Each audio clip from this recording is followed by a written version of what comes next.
All right, it's Bill here. Here's my predictions on day 4 of the World Darts Championship. Let's talk about day 3 first. I went 7 for 8, which is not bad, which leaves me 15-5 for the tournament. And hopefully you listened to my bet because you would have made some money. Took James Hurl, Kevin Deutz, and Ryan Meikle. Ryan Meikle made it interesting, but ended up taking that win, doubled the money. I've got a bet for tomorrow as well. Talk about the games. Man, there's some bad games today. There's just bad games. Not quality at all.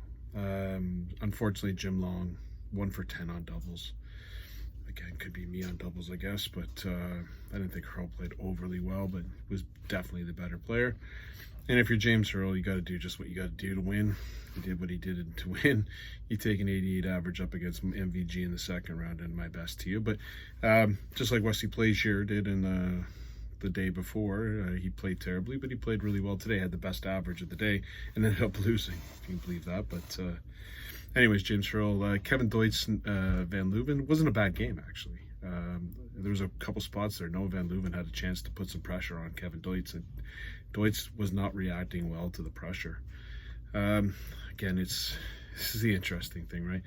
I'm not surprised that the PDC put this on an afternoon game instead of a night game, and they put Sherrick in the night game. I think they were trying to protect Noah Van Leuven. Again, I don't have any opinion, but I mean, she won a challenge tour. She can't be a bad player. But how she qualified, obviously there's a little bit of controversy around that. Again, not my place to stay. I'm not, well, I've got my opinion, but I don't think my opinion matters. Anyways, but I thought she played better than what I was expecting. I expected Kevin Deutz to wipe the mat with her.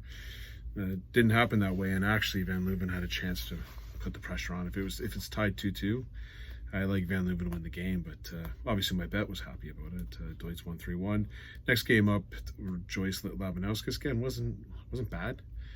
Labanauskas again, he really took a nosedive at the end of his PDC tour card when he was losing it, but I think the Moda series has done him really well. Missed again, just doubles on double 20, hitting the wire. You can't. And Joyce, just the guy hits doubles for something to do. I think what was his average on doubles? I think I want to say it was 40%.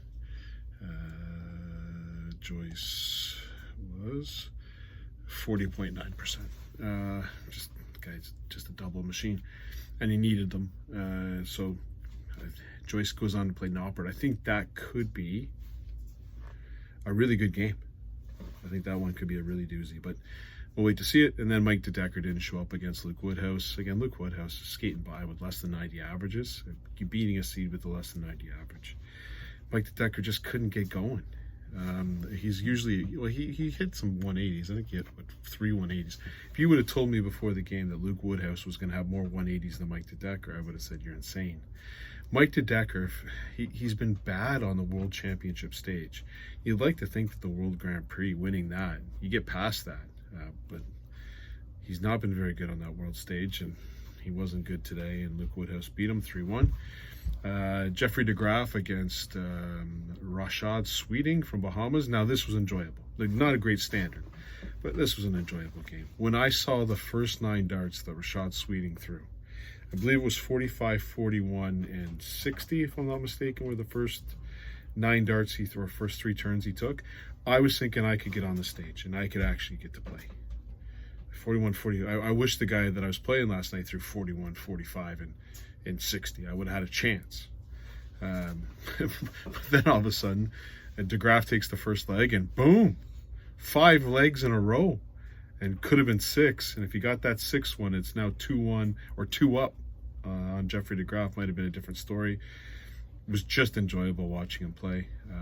Awesome. Bahamas, cop from Bahamas. What a great story. So, well, again, maybe the quality wasn't the greatest, but certainly the story behind this match was fantastic. But de Graaf pulled it away, and then Pietrescu against Zong. I don't know. Zong, I guess, is dominant in Chinese darts. I don't know what to say. It was not a very good game. Pietrescu won 3-0. Next game on Meikle against Sherrick, again with 3-2 Meikle. The first set was goodness gracious, it was not very good. Mikko turned it on, and then he just kind of, I don't know, Sherrick did hit some big scores. And then, of course, taking that 100 out. Or sorry, she had 100. Did she have 100 out? I can't recall if it was 100 out that she took out. No, she missed the 100 out to go up and put a lot of pressure on. And then, of course, the 170 at the end, just missing. If she hit the 170, okay, here we go. But Mikko, again, he's good. Whoever won this match was just going to get their handed to them in the next round. I think Mikko will give a better fight up than Sherrick would, only because Mikko plays at a very slow pace, and that might affect Littler. Mikko's a very slow player. I don't think it affected Sherrick. It looked like Sherrick had a back injury. Every time she went to go pick up the dart, she was leaning the one way. She wasn't walking straight. I don't know if there was an injury there or whatever, but she played decently. What was her average? I think her average was around the 80 mark, right? 81.81. It's not going to get it done. So 3-2 Mikko. And then I won my bet, and then Peter Wright Plaisir. I kind of called that one, didn't I? Plaisir was going to play a lot better than he did the first round. Plaisir should have won it. He had doubles to win the second set. And even in that fourth set, he let Peter back to take out the game. Or take out that second or fourth leg on double four. And then, you know, you always hit 82 by going 13, triple 19, double six. That's the way you take it out every single time. But, I mean, at the end of the day, if he doesn't hit that double, he doesn't hit that double six, or he doesn't hit that triple 19, we're probably talking about a Wesley Plaisir victory. So I did see Wright saying that he's going to be playing Barney in the quarterfinal or round of 16. Yeah. It's a good prediction, I guess. First of all, you got to beat Wadamina, which I don't think is going to be the easiest thing to do. I'm a big Wright fan, don't get me wrong. Playing with the longer points. He didn't change his darts. That was nice. He did in the second set, in the first set, once he got going. That first leg was awful, I thought. We're in for just like Sweeting, I thought we're in for like a insane demolish job. And then he did really, really play good at the end of that first set. And then he went in the second set, kind of stole that one. Plaisir should have had it. And then he came out for the third set. Looked like he was crying. And he shot like a 65 average in the third set. He just basically handed Wesley Plaisir the third set. Then he handed him legs in the fourth set. The thoughts were going through my head. Like, is he retiring? Is this his last match? And he's just finally coming to the realization? I don't know. But it's like he hit the switch and all of a sudden he started hitting things. It seems like a bit of an emotional roller coaster right now for him, but at the end of the day, he won 3-1, and I went 7 for 8 on the day, so I'm pretty pleased. Let's get into the games tomorrow. First one up is Jim Williams. And it's an afternoon session, so there's no morning session. Jim Williams and Paolo Nebrita might be the best game on the whole card tomorrow. And it's the first one up. Like, I'm sitting there, I'm going into work tomorrow. I'm like, how am I going to watch this? I'd like to be that, maybe the last game, so I could watch it on the way home, but on the train. But I think Williams and Nebrita will be a great game, actually. Williams is like one of those scorers. I don't get Jim Williams. He should be way better than what he is. If you take a look at his averages, or like if I judge it by what I said, the 40% doubles and 180 or 140 or 180 a leg, or one score of 140, he's right up there. So Jim Williams is basically 39.5% double hitter. And he gets 0.9. Like, he should be way better.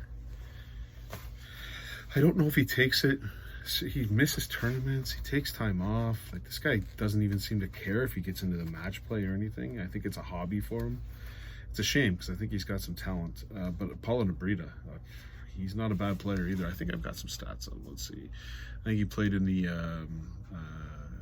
where he played in one of the World Series tournaments. I mean, good score. 3 180s in an 11 leg.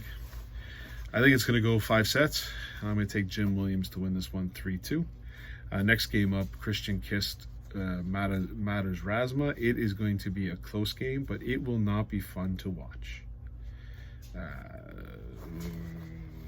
Matters Razma will slow this game down to a crawl. Kist can hit some 180s. If you take a look at Kist's 180s, he's played a lot on the PDC tour this year. So he's nearly a .85 140 leg, which is, he's over average in terms of his scoring. His double percentage is right in the mid pack.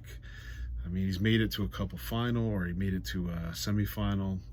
And you take a look at Rasmus, it's the same. But Rasmus is the one that goes against every stat that I ever have. So if I talk about 180 percentage, he's one of the worst. And it's because he probably does a lot, or 140 over, because he does a lot of 133s, I would imagine. But if you take a look at Rasmus, so he's not bad on the doubles. He's same as, well, he's just a little bit above Kist on the doubles. But he's getting .627. It's like one of the worst 140 per leg. And maybe because he gets 133s. But even if I look at his 100 over legs, they're still not as good.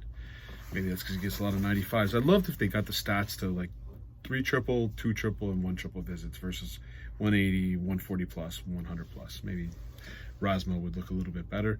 I mean, Rasmus' year's okay. He's just an average player, and Kist is an average player. Will Kist. Now, Kist got Littler last year, so thank you.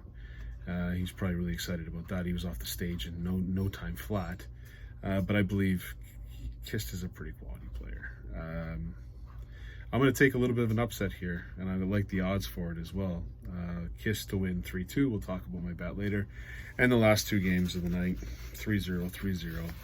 Ricky Evans against Gordon Mathers. Ricky Evans has complained all year that he's the most hard-done guy.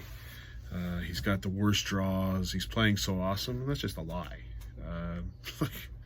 And everyone agrees with him. I guess if you say it, it's like Peter Wright. If you say it, people believe you. Oh, so Peter Wright said that Van Barvelt's going to beat Humphries. Okay, let's believe it. Ricky Evans, he's 36% on his doubles. That's not good. It's average. It's less than average, actually. And his scoring is okay. It's above average. But if you want to know guys that have had like even worse luck than him, there's plenty. Jose de Souza has had worse luck than him for sure, although his double percentage isn't great.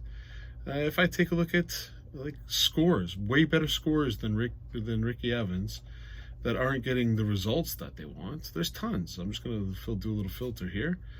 If I'm going to go through, Mickey Mansell can complain about how hard done by he is. He had to run against but in the PDC he hasn't done very well. Again, maybe his doubles aren't as good. Neil Zonneveld, another guy. Like there's guys out there that are averaging way more than Ricky Evans. So it doesn't make his confidence better because he says that he's so hard done by and he's had the worst luck this year. Like, I remember Joe Cullen said he had the worst luck one year. How did Joe Cullen do this year? I don't get it. Maybe it's just to try to bump himself up. He had a run to the final, and then he lost a lot. But like, oh, I played really, really good and I lost 6-5 because the other guy averaged 110. No, he didn't. Guy averaged the same as you. You lost in the last set. You did lose a lot of 6-5s, but you didn't lose the most. Go talk to Boris Kirschmar. Anyways, he's going to beat Gordon Mathers. I heard Gordon Mathers lost a ton of weight. But, okay. Maybe if you could teach me how to do that, that'd be awesome. But I like Ricky Evans to win this one 3-0. In the last game, Nathan Aspinall against Leonard Gates. I think this is a blowout. I don't think Aspinall's going to take anyone easy now. But now, I'm thinking about giving a set to Gates, but because Aspinall does like to get behind in the game and then bring his way back, which isn't the right way of doing things. Again, Aspinall's talking a lot. He's chirping a lot about how great he is. He better show up and show it. I'll take Aspinall, though, to win this one 3-0. I don't like him to have a deep run in the tournament, but I do like him to win here. So, again, my bets are Williams over Nabrita 3-2, Kist over Rasmus 3-2, and then 3-0 Evans over Mathers, and 3-0 Aspinall over Gates. I'm going to do a 3-team parlay with Christian Kist, Ricky Evans, and Nathan Aspinall, and basically that pays back 3 times my money. The big one being the Christian Kist game. I hope you enjoyed. Tomorrow's going to be a little bit crazy. I'm going to be downtown. I'm going to be late. I'll have to watch the Leaf game on PVR. I'll do a Leaf review, and then I will do a darts prediction after that. And then I'll try to get some sleep, I guess. All right, cheers, bye.